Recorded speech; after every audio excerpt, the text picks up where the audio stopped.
Pierre Boulez, c'est un peu la personne à laquelle je pense chaque fois qu'il y a une question cruciale à laquelle je dois répondre dans ma vie de musicien ou dans ma vie de musicien, j'allais dire, mais au sens très large, que ce soit dans l'écriture, dans la direction d'orchestre ou dans la direction d'institution. Pourquoi? Parce que finalement, c'est une personnalité extrêmement protéiforme, qui est le musicien que l'on sait, qui est aussi un transmetteur, qui est un grand pédagogue, et un pédagogue d'ailleurs qui ne se limite pas à enseigner à ceux qui connaissent bien le répertoire, mais aussi à vulgariser.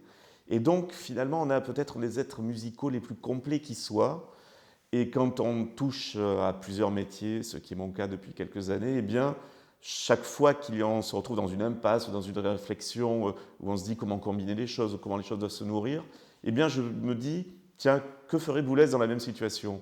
Donc, c'est une espèce pour moi de, je dirais, d'ange gardien auquel je me réfère et puis je tente de répondre à la place de l'ange lui-même. Je pense qu'il y a une très grosse différence entre faire une carrière protéiforme aujourd'hui et à l'époque de Boulez.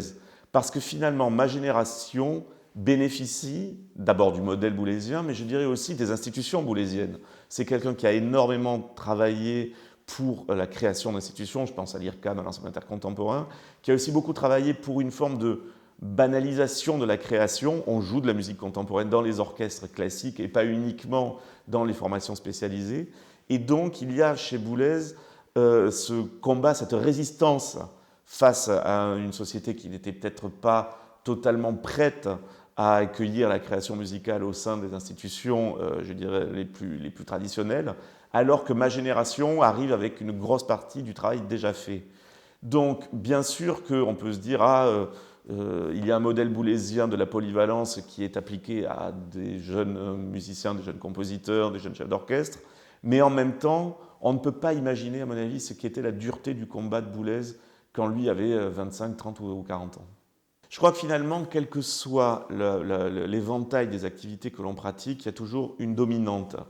Boulez a dirigé, évidemment, il a créé des institutions, il a été aussi, je dirais, un polémiste, un écrivain, quelqu'un qui a eu une grosse charge au Collège de France, par exemple. Mais avant tout, pour moi, et il ne s'agit pas je dirais du tout de créer de hiérarchie, mais c'est avant tout un compositeur.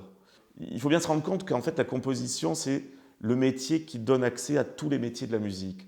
Quand on écrit de la musique, on a besoin d'avoir des chanteurs, des instrumentistes, des chefs d'orchestre, des musicologues. Et donc c'est aussi cet aspect-là des choses qui fait qu'être compositeur, c'est être au milieu de la polyvalence, par nature. On a vu émerger une dizaine d'années beaucoup de groupes qui étaient souvent nés au Conservatoire de Paris, d'ailleurs, des affinités. Et on voit toujours, d'ailleurs, des élèves du Conservatoire se constituer en collectif pour jouer de la musique contemporaine ou pour improviser aussi beaucoup. C'est très, je dirais, tendance, comme on dit en ce moment. Et c'est une chose qui est très saine, parce que je crois que l'effet générationnel, c'est une chose très importante. Je travaille encore avec des interprètes ou avec des programmateurs qui étaient mes camarades de classe au conservatoire. Et finalement, le modèle du domaine musical, quelque part, alors dans un contexte social, économique, eh bien, se reproduit par ces volontés de se regrouper. Je crois qu'il faut bien prendre conscience qu'écrire de la musique contemporaine ou en jouer, c'est un acte de résistance par rapport à la société qui nous entoure. Et ces actes de résistance ne peuvent être nourris que par des aventures humaines. Et les aventures humaines, elles naissent souvent sur scène, dans les séances de travail, dans les répétitions. Et donc finalement, quel que soit je dirais, le paysage institutionnel, quel que soit le paysage budgétaire, parce on entre dans une époque où on sait que les subventions ou les aides de l'État vont être un peu plus contraintes, même si elles restent encore très généreuses, eh bien ce qui sauvera sûrement tout cela, c'est avant tout, non pas une politique de l'État qui est nécessaire, mais avant tout ces affinités qui font que l'on se regroupe justement pour défendre une forme d'utopie, pour défendre une forme d'idéal. Berlioz était un compositeur comme ça qui jaillissait de sa plume des insultes, des polémiques.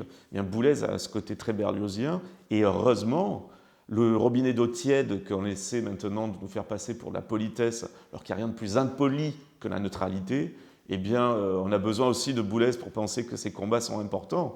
Écoutez, ça n'empêche pas qu'on peut avoir une forme de correction dans la vie. Moi, j'ai des bons copains compositeurs qui font une musique très éloignée de la mienne, plus attachée à une forme de retour à la tradition harmonique, je dirais plus tonale, etc.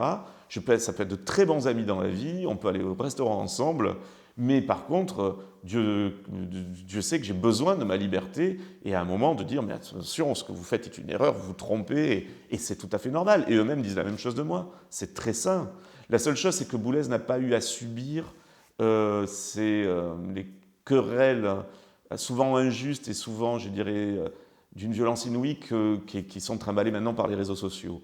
Donc la seule chose qui a été bénéfique pour lui, c'est de vivre dans une époque où l'écrit avait une valeur. Maintenant, l'écrit n'a plus aucune valeur. On peut aller sur Facebook, Twitter, raconter n'importe quoi.